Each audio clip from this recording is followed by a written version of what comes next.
आज के वीडियो में हम देखेंगे रेफ्रिजरेटर की वायरिंग। रेफ्रिजरेटर मतलब क्या है? फ्रिज। आपके घर में जो फ्रिज है, सिंगल डोर फ्रिज है, इस फ्रिज में जो वायरिंग होती है ये कैसे की जाती है, इसके अंदर के पार्ट्स कैसे होते हैं और ये कैसे ऑपरेट होता है, ये आज हम लोग देखेंगे। तो चलो अभी हम लोग वीडियो स्टार्ट करते हैं। फ्रिज को रेफ्रिजरेटर कहते हैं, बहुत कम लोगों को पता होगा।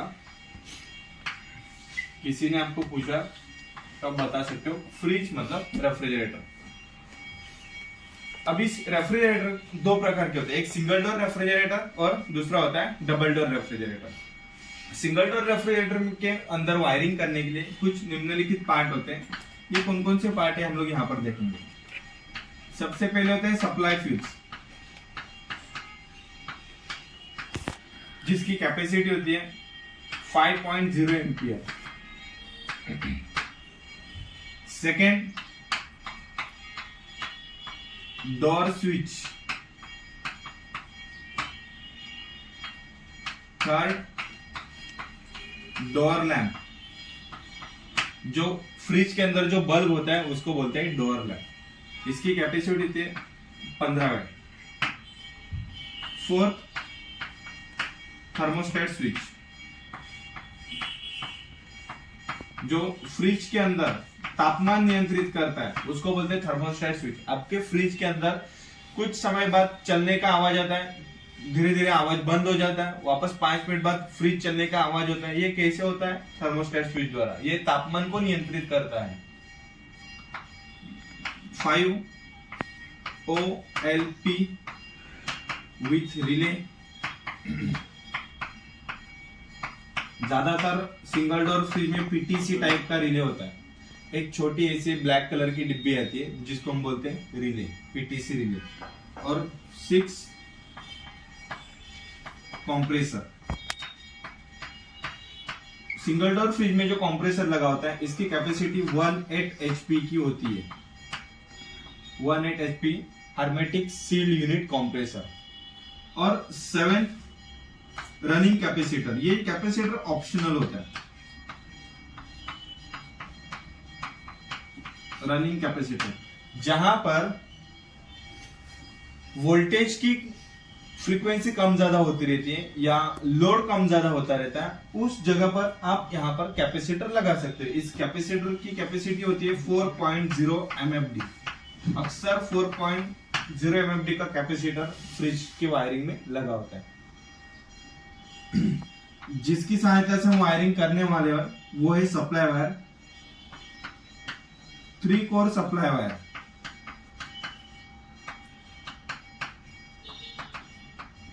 वन 1.5 mm ZMM की वायर लेनी है 3 कोर की। अभी एक एक पार्ट हम लोग यहां पर बनाएंगे। सबसे पहले बनाए सप्लाई फ्यूज।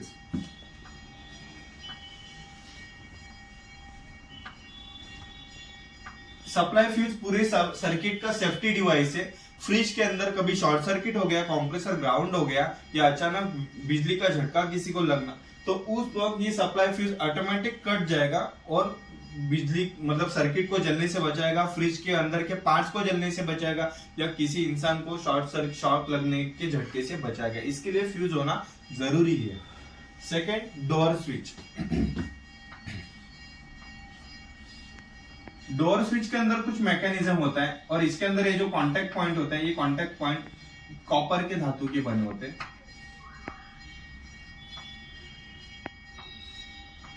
इसके आगे वाला हिस्सा, ये जो हिस्सा अभी मैंने यहाँ पर बनाया, ये प्लास्टिक का बना होता है और इस कांटेक्ट स्ट्रिप के नीचे एक स्प्रिंग होती है। डोर स्विच की पूरी बॉडी प्लास्टिक के धातु की बनी होती है, प्लास्टिक का बना होता है। इसके ऊपर 2 कांटेक्ट पॉइंट होते हैं, L1 और दूसरा होता है L2। L1 और L2। डोर स्विच के नीचे ठीक डोर लैंप लगा होता है। यहां पर बनाए डोर लैंप। इस डोर लैंप की कैपेसिटी होती है 15 वाट।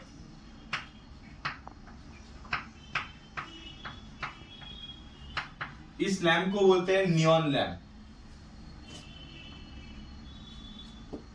डोर लैंप के बाद आता है थर्मोस्टेट स्विच। फ्रिज के अंदर तापमान नियंत्रित करने के लिए एक महत्वपूर्ण भाग होता है जिसको बोलते हैं थर्मोस्टेट स्विच। इस थर्मोस्टेट स्विच द्वारा आपके रेफ्रिजरेटर में या आपके फ्रिज में तापमान नियंत्रित होता है, जिसकी सहायता से लाइट बिल भी कम होता है। अगर आपका फ्रिज ज्यादा मात्रा में लाइट बिल ले रहा है, मतलब ज्यादा लाइट बिल दे रहा है, ज्यादा पावर खींच रहा है, तो उस वक्त देखना है कि आपका थर्मोस्टेट सही है क्या, फ्रिज के अंदर जो थर्मोस्टेट स्विच लगा है ये सही है क्या, ज्यादा मात्रा में बर्फ जमने पर आप अपने आप आपका फ्रिज बंद हो रहा है क्या, ये चेक करना चाहिए। तो इसके लिए तापमान नियंत्रित करने के लिए यहाँ पर थर्मोस्टेट स्विच होता है। इस थर्मोस्टेट स्विच में मैकेनिज्म होता है जिसकी सहायता से ऑटोमेटिक आपका रेफ्रिजरेटर चालू बंद होता है। इस थर्मोस्टेट स्विच के अंदर हम लोगों ने यहाँ पर देखा L for light, C for common, ऐसे 2 टर्मिनल होते हैं और तापमान को नियंत्रित करने के लिए यहाँ पर सेंसर होता है। यहाँ पर एक छोटा सा निडल दिया है, ये ऑटो डिफ्रॉस्टिंग के लिए होता है। ये बना है थर्मोस्टेट स्विच।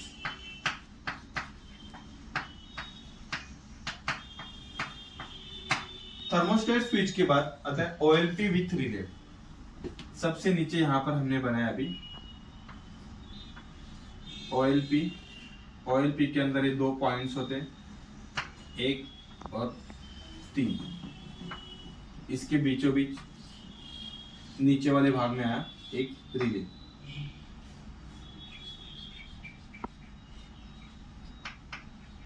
इस रिले में भी 2 पॉइंट होते हैं, L1 और L2। ये रिले का नाम है PTC relay, PTC relay. P for positive, T for temperature, C for coefficient. Positive temperature coefficient, जब तक इस कॉइन का तापमान सही है तब तक ये सप्लाई को आगे प्रोवाइड करेगा।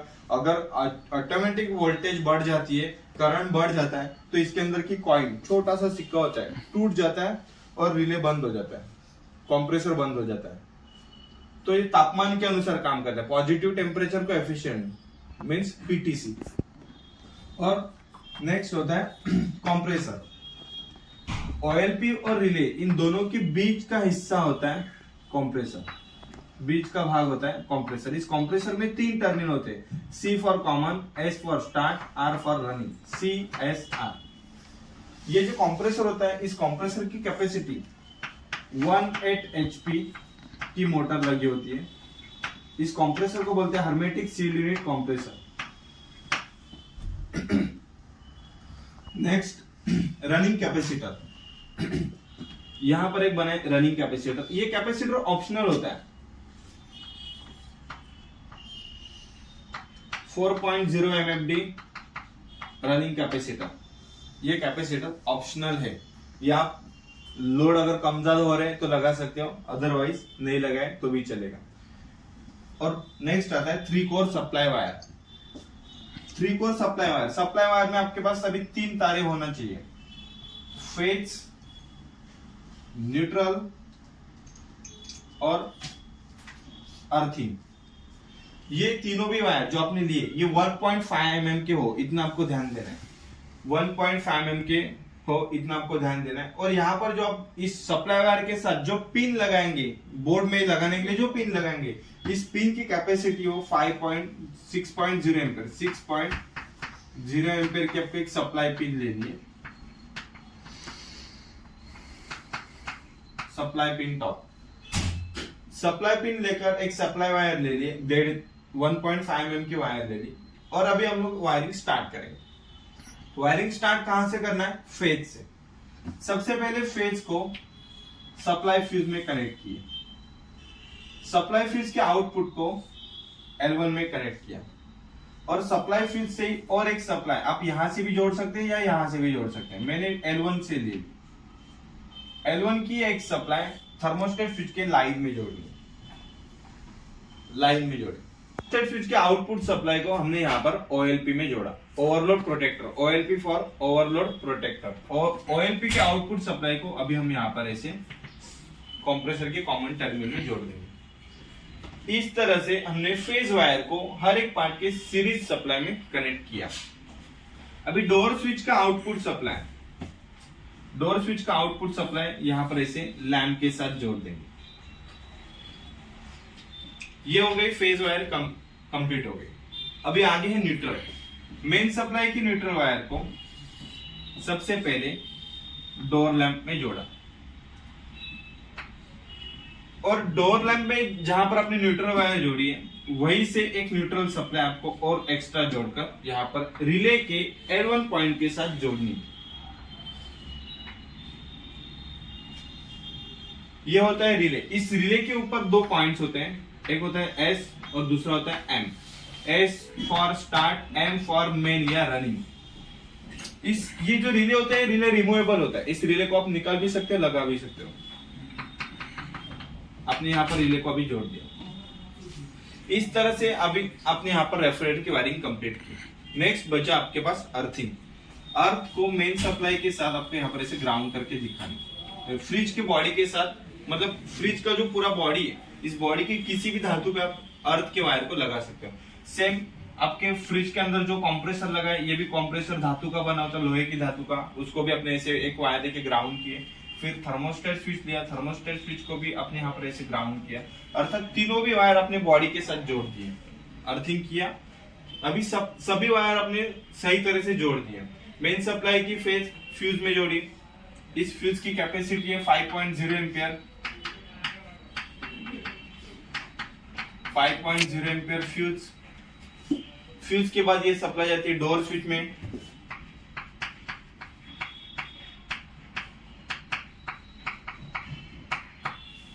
डोर स्विच के बाद नेक्स्ट पार्ट आता है डोर लैम्प।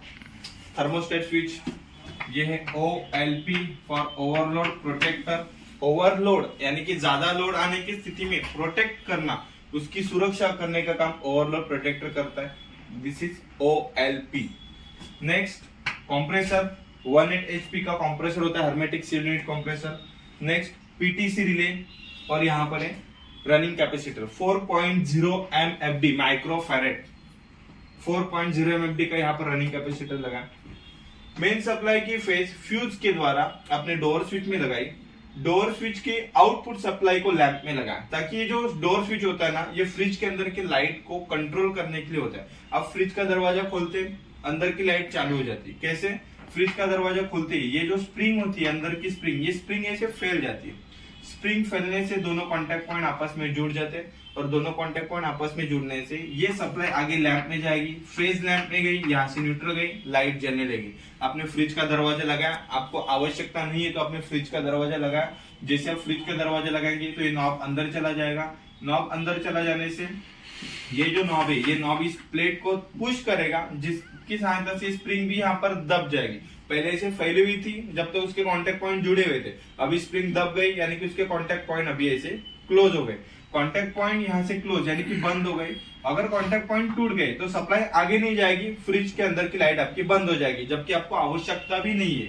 आपको आवश्यकता है उस तो आप फ्रिज का दरवाजा खोलते हैं, अंदर का सामान निकाल देते हैं, सामान निकालने पर वापस फ्रिज लगा देते हैं, तो अंदर की लाइट बंद हो जाती है।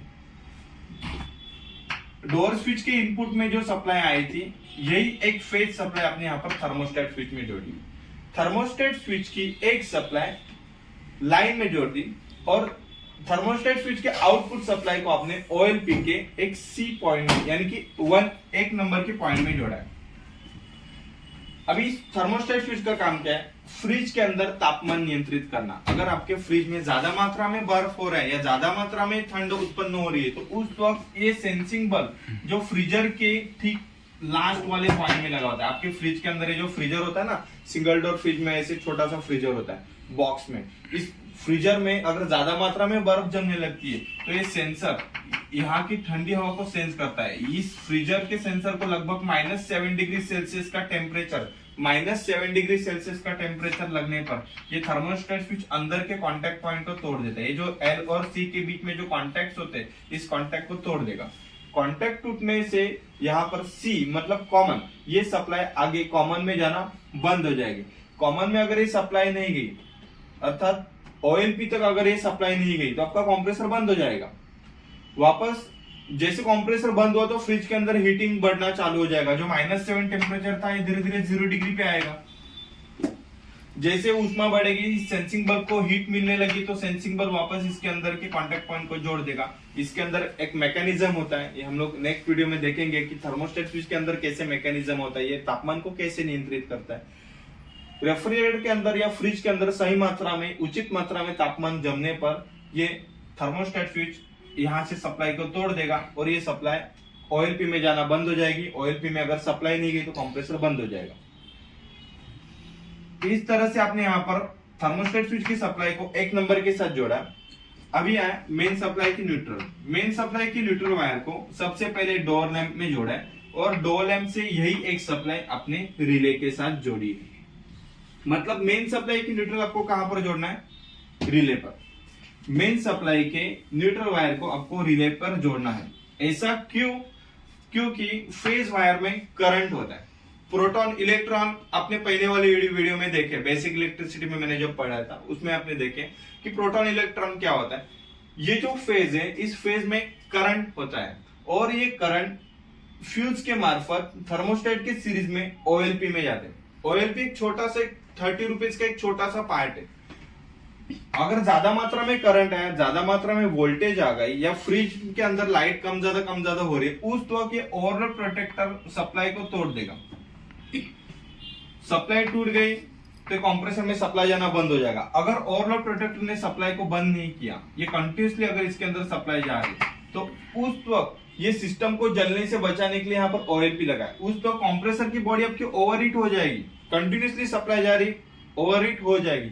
ओवरहीट होने के बावजूद भी ये इसके अंदर के कांटेक्ट पॉइंट टूट जाएंगे। भले वोल्टेज से ना टूटे, करंट कम ज्यादा होने से ना टूटे, वोल्टेज कम ज्यादा होने से ना टूटे, लेकिन ऑब्वियसली ये फ्रिज कंप्रेसर की ये जो बॉडी है, ये बॉडी 60 डिग्री सेल्सियस से अगर ज्यादा गर्म हो गई तो ओवरऑल प्रोटेक्टर के हीटिंग एलिमेंट, इसके अंदर हीटिंग एलिमेंट होते हैं, ये हीटिंग एलिमेंट अंदर के कांटेक्ट पॉइंट को तोड़ देंगे। अगर कंप्रेसर के अंदर की फेज सप्लाई यहाँ पर जाना बंद हो गई, कॉमन में इसके अंदर दो वाइंडिंग होती है, अगर दोनों वाइंडिंग में सप्लाई जाना बंद हो गई तो आपका कंप्रेसर सेफ रहेगा, सुरक्षित रहेगा। इसीलिए फेज वायर को OLP में जोड़ते हैं और न्यूट्रल वायर को रिले में जोड़ते हैं।